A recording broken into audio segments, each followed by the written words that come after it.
విష్ణు దుర్వాసుల సంవాదం. విష్ణు చక్రమును విష్ణువే ఉపసంహరించిన నాశతో దుర్వాసుడు మహావేగంతో వైకుంఠమునకు పరుగుతీశాడు.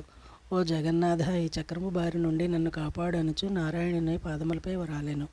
ఓ దేవా, ఈ చక్రము మంటలు నన్ను దహింపకుండా రక్షింపము. నీ భక్తుడైన అంబరీషునిపై అకారణముగా కోపించి శాపమిచ్చిన వాడను. ఈ శిక్ష పడవలసిందే. బ్రాహ్మణులందరిలోని నేను మహాపాతకుడను. నిన్ను శరణు పొందినాను, రక్షింపుము. ఆనాడు భృగుమహర్షిని గుండెల మీద తన్నినాడు.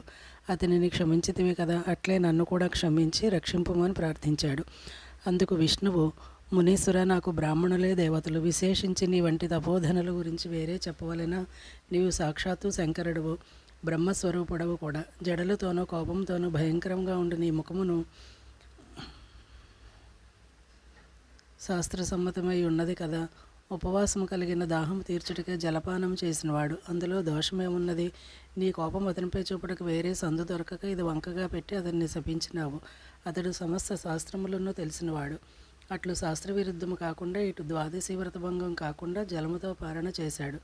నీవు కూడా శాస్త్రకోవిదుడవే కదా, నీకెందుకంత కోపం వచ్చినది? అంబరీషుడు నిన్నెన్నో విధముల బతిమాలి ప్రసన్నను చేసుకున్నట్టుకు ప్రయత్నించాడు. నీవు దారికి రాకపోవడిచే నన్ను శరణ వేడాడు. నేను అతని హృదయంలో నిలిచిపోయినాను. ఇంతలో నీవు శాపమిచ్చినావు. ఆ శాపం నాకు తగిలినది. పాపం అంబరీషుడు నా యందు లగ్నమైన మనస్సుతో నీవు శాపమిచ్చిన సంగతిని గుర్తింపలేకపోయాడు. విప్రుడమైన నీ మాట సత్యము చేసినచో నా భక్తునికి అనర్థం కలుగుతుంది.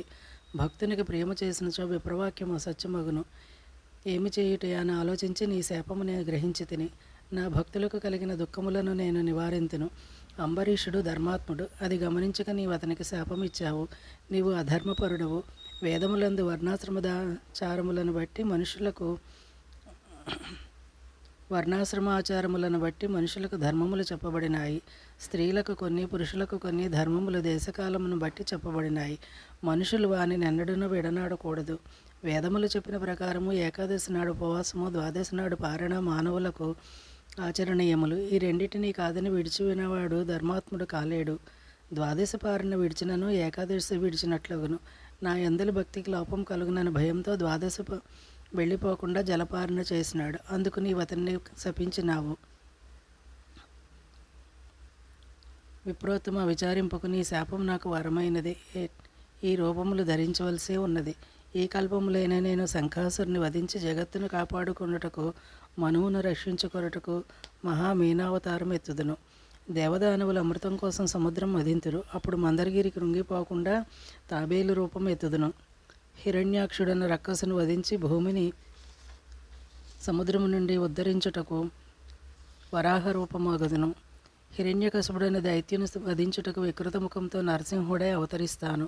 3 లోకములను గెలుచు కోరికతో ఇంద్రుని రాజ్యం కాజేసిన బలిని బంధించుటకే వామనుడన అవుతాను. దుష్ట క్షత్రియ నాశనమునకై జమదగ్ని గర్భమున క్రూరత్వము గల పరశురాముడుగా పుడతాను. రావణుడు భార్యను ఎత్తుకుపోగా ఆమెకే ఆత్మజ్ఞాన శూన్యుని వలె ఏడ్చును. చివరకు రావణ సంహారం చేయు రామావతారం ఎత్తదను.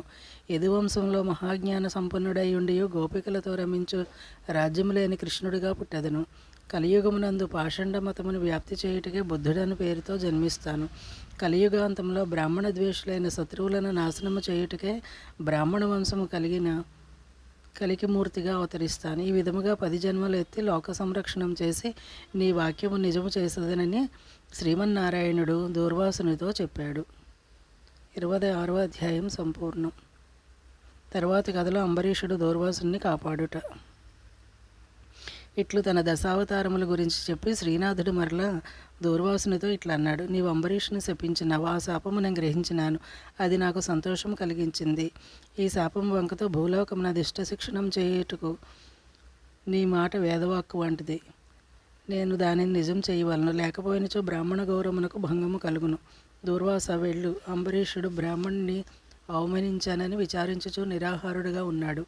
అతడు బ్రాహ్మణోపద్రవకారికైన నాకు బ్రతికేందుకు నా వలనే కదా చక్రము భూసురుని తరిమినది. గోవులను బ్రాహ్మణులను రక్షించుటలో ప్రాణములు విడిచివాడు రాజు. లేనిచో అతనికి ఆ రాజు పదవెందుకు? రాజు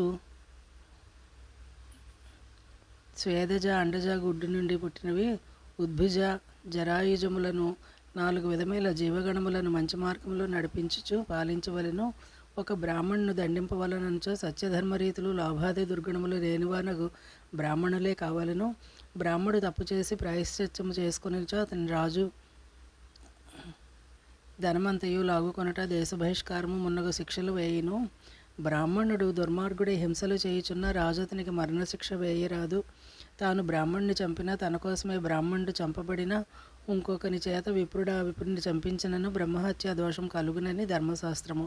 ఇప్పుడు దుర్వాసునికి ప్రాణాంతకమైన కష్టం నా మూలంగా కలిగింది కావున నేను కూడా బ్రాహ్మణ ఘాతుకుడైతినని చాలా పరితపించుచున్నాడు. నీవు అక్కడికి వెళ్ళి అతనిని ఓదార్చుము, నీకు రాజుకు కూడా క్షేమం కలుగునని ఆనతీయగా దుర్వాసుడు శ్రీహరికి నమస్కరించి అంబరీషుని దగ్గరికి వెళ్ళాడు. సూర్యకాంతితో వెలుగుచూ చక్రము వెంటాడుచుండగా వచ్చిన దుర్వాసును చూచి అంబరీషుడు లేచి నమస్కరించి చక్రమునకు కూడా నమస్కరించి ఇట్లనెను, ఓ చక్రము, నన్ను క్షమింపము. ఆర్తుడైన వానిని సంహరించుట న్యాయం కాదు. శరణాగతుడైన ఈ విప్రుణ్ణి ప్రార్థించుచున్న నన్ను దయతో రక్షింపమని విప్రుణ్ణి తన వెనక ఉంచుకొని మరలా ఇట్లన్నాడు.